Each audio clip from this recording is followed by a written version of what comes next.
Welcome to the Community Foundation Virtual Candidate Forum. Can you please briefly introduce yourself? Sure. My name is Valerie Mitchell. I am a stay-at-home mom, a professional gardener, an active volunteer, and also an artist. I live in Boulder. I've been here since 1997, and I'm running for City Council. Thank you. Tell us about your personal involvement with Boulder County's nonprofit community. Great. So I have been an active member with Sinapu for 11 years. They're now Wild Earth Guardians. And through their organization, I did education pieces for children after school. I did community outreach. I did tabling and volunteered for silent auctions and also to sit with the Department of Wildlife discussions concerning gray wolf protection in Colorado. That's probably my major nonprofit work continuously for 11 years. On top of that, I have volunteered for numerous different organizations that kind of run the gamut. So I'm currently an active volunteer with Just Between Friends, JBF. It's out of Longmont, and it's a used children's clothing and toys recycling company, and it's run by a local woman and a local family. So it's a great organization to be a part of. Always good to reuse things if you can. And then I volunteered for the Mark Jones Foundation, late night, overnight. They had all-night triathlon, so I filled one of those spots that was pretty hard to fill. And then I was I did a lot with the Obama campaign through Boulder Grassroots. I picked up different volunteerships with them, and then I was the decorations chair for the Boulder Democratic Party out at the Boulder Fairgrounds. So we came in under budget, on time, and did a great job with that party. And then currently I am the council coordinator for Boulder Move On. So I take volunteering extremely seriously. I've been doing it since I was, I think, 8. Started in a recycling center, went to a humane society, and then worked with special education kids throughout grade school. So it started young, and I think until the day I die, I will be volunteering.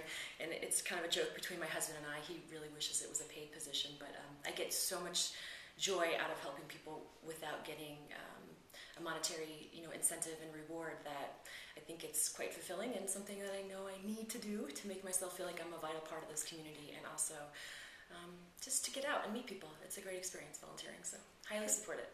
Great. The Community Foundation has identified a lack of diversity in representation both among elected officials and among nonprofit leadership. Incredible, right? Yes. How can the city increase inclusiveness, particularly in hearing from marginalized community members? Great.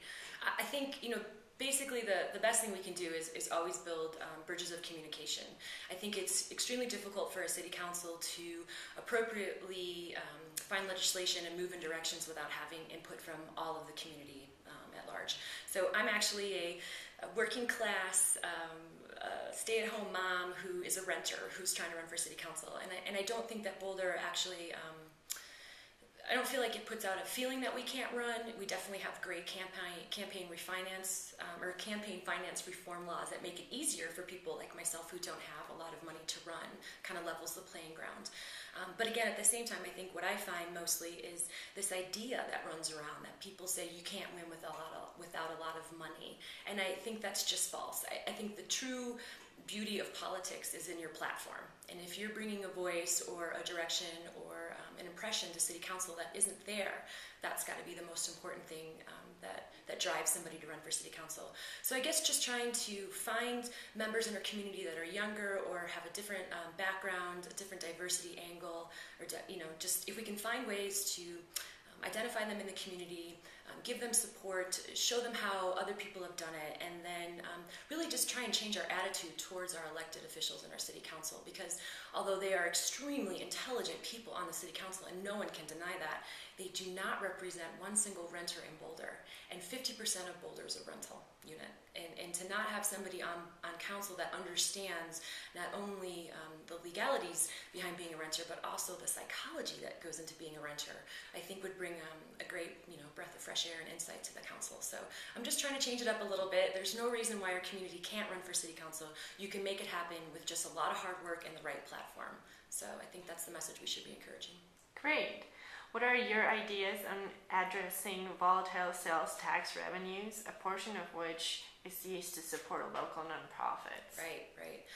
I definitely feel like part of Boulder to some degree is become kind of stagnant when it comes to fun things that draw people into Boulder. And there's a lot of discussion as to why that's going to be, and that doesn't really matter to me. I just think we need to make it more accessible and more fun for outside revenue to come into our city. So I know CU is thinking about a convention center, a conference center, and I actually think that's a great idea. If we can make it look good within the community, if it's going to benefit back the city, it's obviously a win-win situation.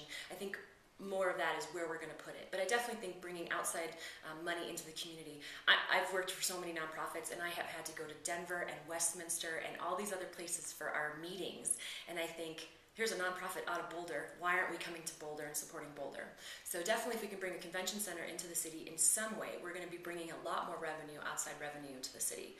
Beyond that, what I think we should be able to do is, again, try and investigate ways to retain our small business owners. So if we have to work with rent caps or finding a way to subsidize that, I think if you can retain small businesses in the city, not only do you promote the idea of more people wanting to have a small business, but also you're helping those lower income families have a leg up or a hand up into middle class society or middle class lifestyle. And so I think that's something that has, again, a psychological and a revenue standpoint. But if we can retain the small business owners we have, those are people that live in our community, their money stays in our community, and it gives us a different brand as well. They bring something to the community that other stores might not, big box stores and stuff. So bringing outside revenue and protecting the small businesses we have, and then really engaging our enormous volunteer base. We have so many people willing to work in our community for little to nothing to benefit Boulder that we need to tap into that. So bringing things back like community service for people that are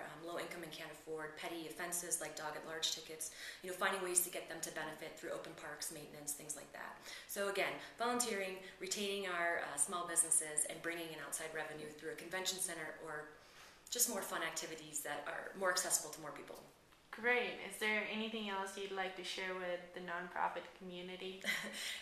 I guess just that, I've been active in Boulder for 11 years. I think that what drives people to be a volunteer has nothing to do with their financial status or what degree they have or anything like that. I think it's from our heart. I think it's from a desire to really better our community. And I think we are so blessed to live in Boulder with so many people and so many different nonprofits that bridge the gap and make it easy for people to get involved. I think it's something that is very contagious, and I think once one person gets involved, it can spread throughout a community very quickly. And I think that by not connecting our enormous volunteer base with our city council, we're doing disservice. We're not thinking outside of the box. We're not trying to, be dynamic in Boulder's future. And I think that we have huge potential in our nonprofits and in our volunteers. And so again, if we can kind of incorporate that into our city council and into our city's feel a little bit more, then I think we're going to be benefiting our nonprofits in the long term, and obviously benefiting our city every step of the way. So Thank you very much. Thank you.